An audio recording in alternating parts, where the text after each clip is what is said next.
masalah kita hidup atas dunia ni betul-betul bergantung dengan Allah. Lebih lagi masalah hati. Tuhan buka pintu hati kita, terbuka. Tuhan tak buka pintu hati, walaupun semaya hajat, walaupun air tawar, walaupun apa, tak terbuka, tak terbuka.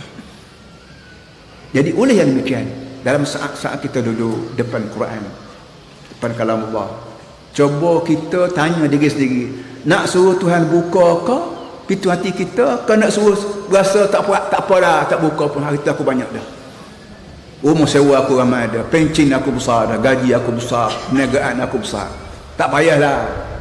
Kalau kita nak begitu kan, Tuhan kata wa in tawallaw yastabdil lakum qauman ghairakum.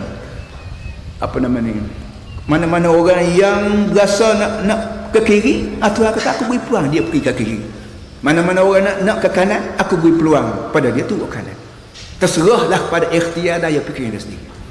Akhirnya Tuhan kata wallahu indahu ajrun azim. Allah memang mempunyai pahala yang besar yang nunggu kamu. Kalau kamu tunggu hak aku akhirat kelak, walau kamu tolak beribu juta sekali harta haram, tak apa, aku gantinya pahala. Tapi kalau kamu berpada, rasa padan nak harta haram, boleh, tak ada apa, fadal, salam, tak ada apa-apa, akhirat kelak jangan diharap dapat pahala. Tanya tepuk dada, tanya iman.